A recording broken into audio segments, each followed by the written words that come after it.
My name is Lady Whistledown. You do not know me, and never shall. But be forewarned, dear reader, I certainly know you. Hola, Anthony, how are you? ¿Cómo estás? I'm very good. How are you? Are you saying your character's name? Hola, Jonathan, how are you? I go by Anthony now. I've been doing interviews for the last 3 days, so I don't know who Johnny is and who Anthony is. I don't know where the boundary lies. They're matching together. You're becoming one with your character. Yeah, of course. Apart from the mutton chops, which have gone.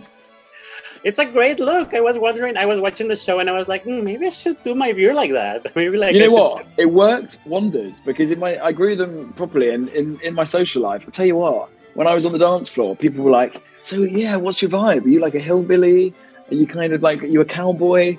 I mean, it created a whole sort of like mystique and allure. So yeah, I quite enjoyed it. You should try it. I definitely like it, and I probably gonna go as you for next Halloween if my hair grows back. Yeah, that's what you want. You want to play the character that people go to Halloween dressed as, don't you?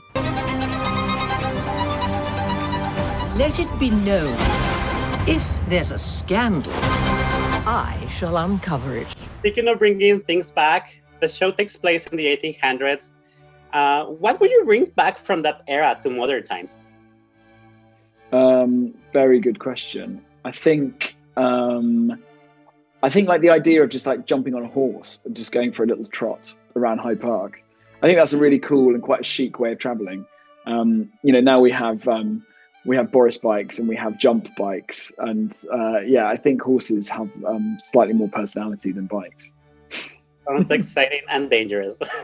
Yeah, exactly. And really, truly dangerous if you don't quite know how to ride in the way that me and Phoebe found out when we were filming our scene on horseback. When as soon as they said action, the horses just went backwards, which I didn't even know horses could do.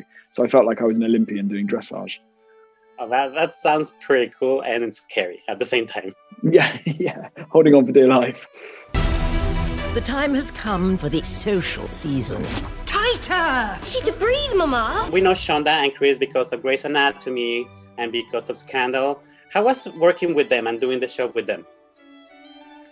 Yeah, I mean, it was a dream come true. I think it was really easy in that there's so much work that went into it. But when you work with Shondaland and Chris, they're like swans.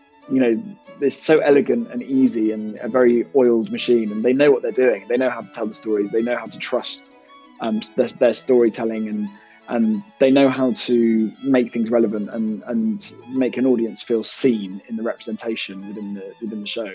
So yeah, it felt sort of exciting, front-footed, and yeah, it was a riot. And the weight of the first Shonda Rhimes Netflix collaboration was never felt really up until right now doing this interview. Oh, pardon me. Forgive me. Bassett! Bridgerton! Come here, old friend. This is my sister. Duke. I would recognize him anywhere. Speaking of being relevant, like many of the themes of the show, it's marriage and romance back in the 1800s. Have your views on romance and marriage changed after doing the show?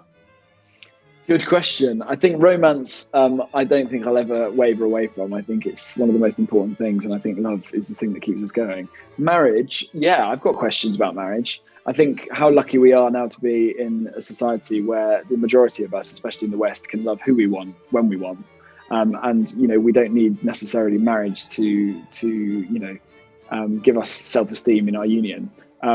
So yeah, I'm all for different types of relationships, and I'm all for encouraging people to explore that and to love who they want to love. Of course, in 19th century England in the Regency period, that ain't possible. You are a Bridgerton. Oh, is this not lovely? All of us together again. Lovely indeed. We should tempt scandal more often. So when you had your costume for the first time and you're on set and you see this lavish production, how did it feel? Yeah, it felt amazing. I felt like a model at Madame Tussauds in London. It felt like an amazing sort of piece of art, and to be a part of something so beautiful and so robust just gives you so much confidence, I guess, to go and go and tell the story and to make sure that you have really good fun and play around with it as much as you can. I mean, just look at that. It's amazing. I know. It's the wisteria that I love, which kind of goes with your pink backdrop. Yeah. Thank you so much, Jonathan. I really appreciate your time, and thank you for sharing the show with us. Thank you. Thank you.